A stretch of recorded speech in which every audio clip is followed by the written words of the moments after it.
Hi gang, the hardy space dwarves of Warhammer 40k, the Squats, have gone through a few revisions over the years. A playable army in the very first edition of the game, then languishing nowhere for 20 years before returning as a couple of different things. But now the Necromunda Halls of the Ancients book is with us, and that includes some details on how these hardy miners came to be living in the Imperium. So let's delve into the depths of the book and find out the new lore for the Squats.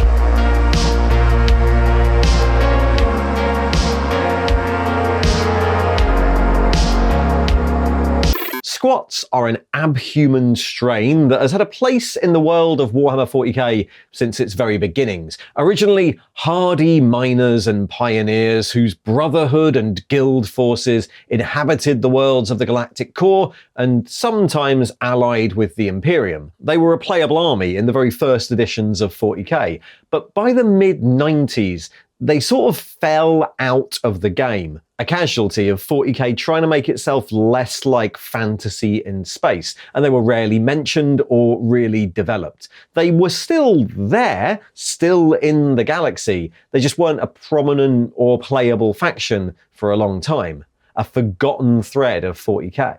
But then recently the Squats, or at least something resembling them, have returned. First as the odd squat character inhabiting the world of Necromunda, and then as the Leagues of Votann, 40k's newest sort of alien faction. But the links between these two things, the Squats and the Leagues of Votann, and the place of Squats in the Imperium, how one of those is related to the other, has never been revealed until now. The new Necromunda book goes into a fair amount of detail on Squats in general, where they came from, their place in the Imperium of Man, and how they turned from the kinfolk of the Leagues into the abhuman Squats of the Imperium. The book obviously focuses mostly on the Ironhead Squats of Necromunda, but their story, how they bargained for a place on the planet and cannily kept the Imperials in their debt for 10,000 years, is a great example not only of what Squats are now, but also how they can be found all across the Imperium. The Ironhead Squats are a ridiculously powerful faction on Necromunda, but just like everything in 40k, the story of Squat settlement on the planet starts 10,000 years before, and to tell their story, we have to start with the Leagues. The Leagues of Votann are the latest incarnation of Space Dwarves in 40k, a thematic continuation of a really old bit of Warhammer 40k lore that was never really expanded on, the myth of the Men of Stone. I have a video that goes into a bit more detail on it there. But millennia ago, at the dawn of the dark age of technology, humanity created a species of engineered human designed to exploit the wealth of the galactic core. These new abhumans became short, powerful and hardy, possessed of a keen eye for mineral and resource wealth, and crucially had dimmer and more resilient souls so as to be safer when traversing the warp. And their civilization was regulated by advanced AI that became known as Votann, vast data cores that, as well as processing and guarding the information that the fleets discovered, were also responsible for creating new individuals. The abhumans would be clones, but not identical clones. Each of them was built from a vast repository of diverse genetic data so that the explorers would have a huge range of skills and aptitudes. In time, these explorers effectively colonized the galactic core, becoming estranged and forgotten by the rest of humanity over the intervening millennia. Their leagues continued to build their strength, mining for resources and plundering the wealth of the galaxy in the galactic core, and fighting wars of conquest against, well, anyone who had stuff they needed. For the Leagues consider the resources of the galaxy their ancestor-given right to exploit, even if someone else is currently living on them. The Imperial opinion on the Leagues varies. The kin of the Leagues are sometimes seen by Imperials as abhumans just like ratlings or ogrins, a stable mutation of humanity that should still be looked down on as unfortunate or unclean compared to baseline humans, but not that bad. Their technology, though human in origin, is often considered heretical by the adepts of the Mechanicus, and the Leagues try and keep quiet that it makes use of artificial intelligence, and they certainly deviate in terms of their religion. The Leagues venerate their ancestor cause, the Votan, and the Emperor of Mankind means nothing to them. Because of this, they're sometimes considered little more than aliens, another form of Xenos, having diverged so far from humanity over the years. The Imperium's opinion on what the Leagues are seems to vary depending on their contact and where in the galaxy they are. But while the greater amount of the Leagues of Votan have very little contact with the Imperium anyway,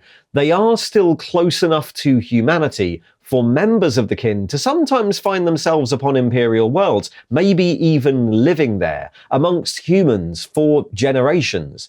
And Necromunda is just one example of that. Within the Imperium, the kinfolk of the Leagues of Votan, at least those who have deviated enough from their origins to adapt to life amongst humanity, are known as squats.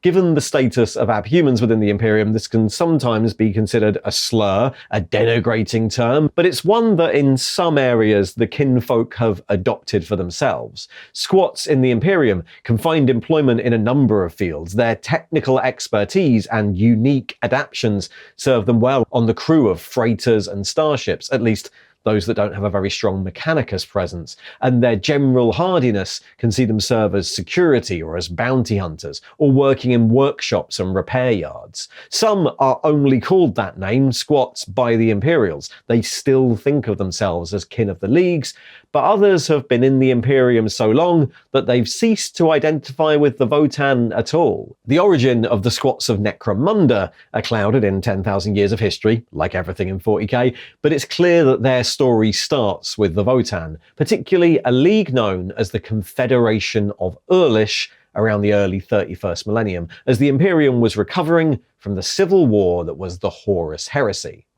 The Imperium had discovered Necromunda during the Great Crusade, when it was known as Ironhead Prime, an ancient pre-strife mining and manufacturing colony that had become the capital of a small stellar empire known as the Ironhead Continuity. This was facilitated by a series of ancient Xenos warp gates that allowed swift travel between its systems. Initially, the tech nobility of Ironhead refused to bow to the Imperium, and they were brought into compliance by force, the Imperial Fist Legion conquering the outlying planets within months and forcing the core worlds to surrender. But shortly after they did, the worlds of the continuity came under attack by a mysterious Xenos force who appeared from those gates to ravage the systems. The Imperial Fists pulled their defenses back to the core world, protecting only what they knew they could hold and destroying the warp gates to limit the aliens' incursions. But by the time the Xenos threat disappeared, the old Ironhead continuity was no more. All but one of its worlds had been destroyed, and the remaining one, Ironhead Prime, was changed forever, a wasteland, with only the shattered remains of hives standing amidst the wreckage. Necromunda. And then the Horus Heresy happened, and the shattered hives were drained further to provide regiments for the Imperial army. By the time the war was over, the planet was a shadow of its former self. Great resources and ancient technology still remained, buried amid the ash and wreckage, but the infrastructure of the planet was devastated. It would take centuries to rebuild to a point where it could once again exploit those riches. And it was here that Oryth Ioni, Carl of the Confederation of Urlish, saw an opportunity. The Confederation of Urlish was a league of solar miners and void prospectors with a reputation in kin society for their unhealthy interest in human affairs, and for the recklessness of their leader. According to legend, Oryth first heard of Necromunda when a rival Carl bet her that even her skilled miners couldn't squeeze a profit from such a dead world. Ever one to accept a challenge, Oryth set her fleet in motion. The 13 great bastion craft of the Confederation embarked on a colossal journey, far from their homes in the galactic core, battling pirates and void monsters, until at last they arrived in the Necromundan system to find it garrisoned with a war-weary Imperial Navy fleet, fresh from the wars of the Heresy.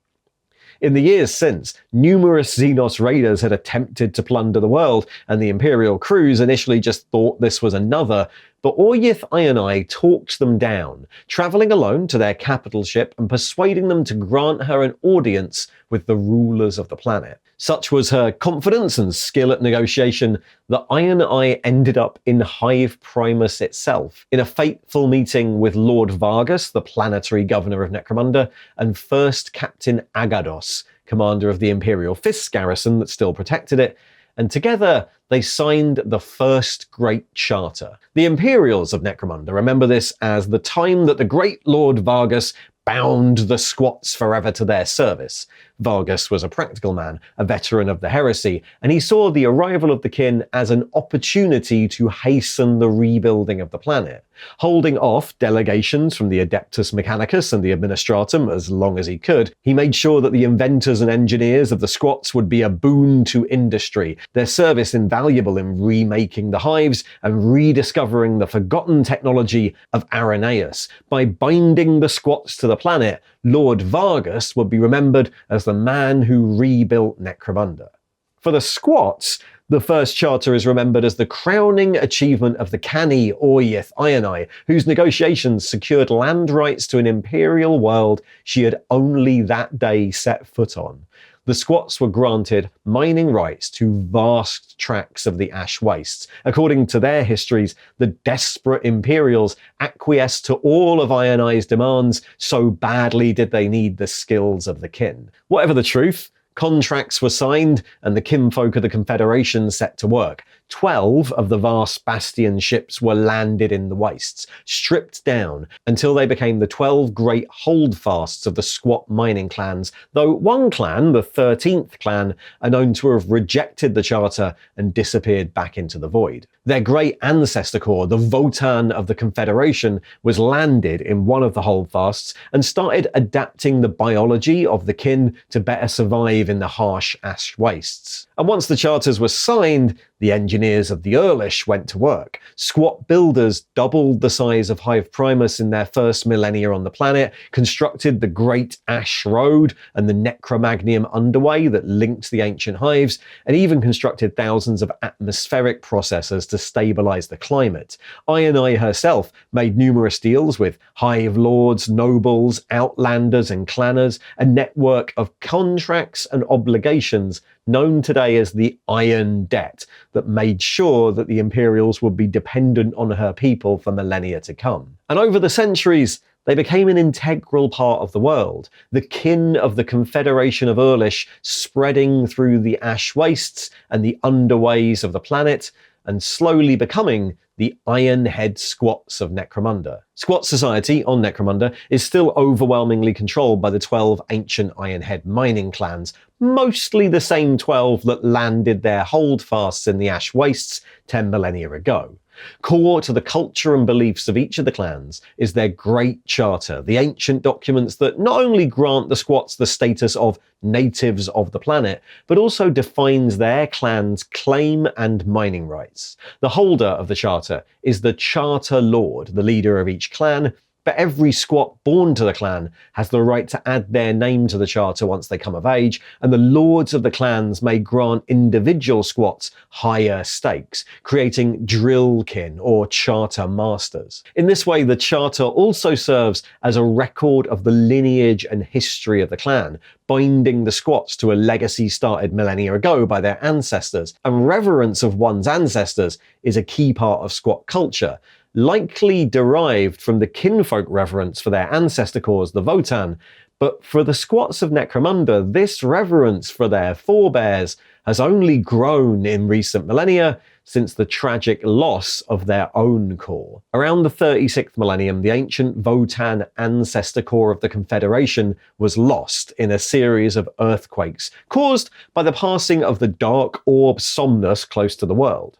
The ancestor core, originally stored within the Anglish holdfast, and that had been dutifully creating and modifying the clone skeins of the kin of Necromunda, keeping the records of the clans and providing solutions to their technical problems, was lost, falling deep into the underearth of the planet. Since then, the squats have resorted to more traditional means of maintaining their numbers, which has led to an upsurge in regard for familial ancestry. Indeed, while any prospective charter lord or charter master must prove their worth in the eyes of their peers, hereditary ranks are now quite common amongst the squats. The Graven Path, the search for the lost ancestor core, is a calling that a lot of elder squats find appealing, dedicating their final years to exploring the underearth in search of the lost knowledge of their past. Over the millennia, the fortunes of those original 12 clans has shifted somewhat, with some enduring the ages and others splitting to form new ones.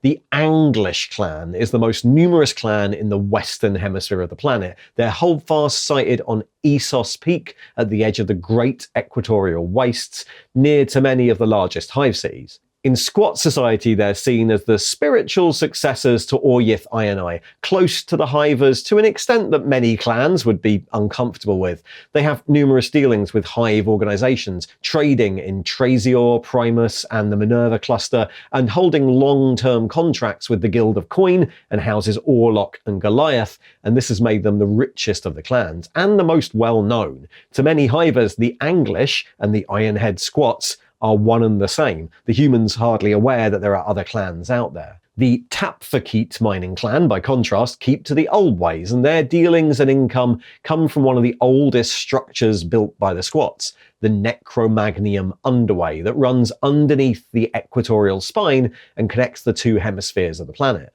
The underway is one of the great symbols of squat engineering craft, and the Tapfakit are renowned for their innovation, their graven seal lying on many of the most ancient structures on the planet. As an enduring symbol of this, their holdfast lies across the underway like a gate, all traffic passing through its carved foundations, which allows the Tapfakit to extract a hefty toll from the merchants that are dependent on it. The Svardhol clan are a warlike clan whose holdfast stands atop the ruins of the Calvaria hive cluster known as the Skull. Millennia ago, the Svardhol joined the Imperium in repelling an orc invasion of Necromunda centered on Calvaria, and ever since, the Svardhol have been famed for the quality of their warriors and weapons. The area around the Skull is still haunted by monsters and twisted beasts, and all squats of the clan complete tours in the clan militia to keep them at bay. The Skragfrid clan keep their holdfast on the edge of the Spoil, the vast rubbish heap that covers thousands of square kilometers of the surface of the planet and is prized as a source of ancient chemical and mineral wealth. The Skragfrid are master explorers and prospectors, their expeditions spreading across the surface of the planet, even as far as the southern ash pole, and even off-world. Skragfrid militia have even been known to serve alongside Necromundan Imperial Guard regiments off-world. Their maps, including maps of the regions around the Spoil, are greatly prized. These first four clans are the most well-known amongst the hivers of the planet, their holdfasts all situated around or near the equatorial spine and close to the centre of power, but other clans tried their luck in more exotic locations, extracting profit from the stranger parts of the planet. The Helmaeth mining clan harvest the chemical wealth of Necromunda's poisoned oceans, their holdfast setting down at the bottom of one of the planet's massive sump seas. From there, their submersible craft have travelled through the veins of the planet, through underground rivers and vast underground oceans, sometimes even emerging in the underhives of the hive cities, and as well as extracting the riches of the deeps, their clan are feared as pirates and smugglers. The Snorag went even deeper. Considered strange and insular, the Snorag made their home deep in the maze of caverns and ancient mines known as the Underearth, a lightless realm filled with lost mineral wealth and horrific creatures. Despite being relatively reclusive, the Snorag still maintain trade links with the humans and the other squat clans of the planet, though none of those know where their holdfast lies. The Trocken clan set their ship down in the northern reaches of Necromunda, near to many failed hives, seeing those as potential sources of income, and in the millennia since, the clan has become expert at stripping the bones of the dead hives for resources. Their prospecting parties and land trains venture into some of the most dangerous parts of the planet in search of plunder, areas where even the Ash Waste nomads fear to set foot. After the fall of House Aranthus and Hive Mortis, the Trocken were some of the first to move in, eventually establishing an alliance alliance with House Escher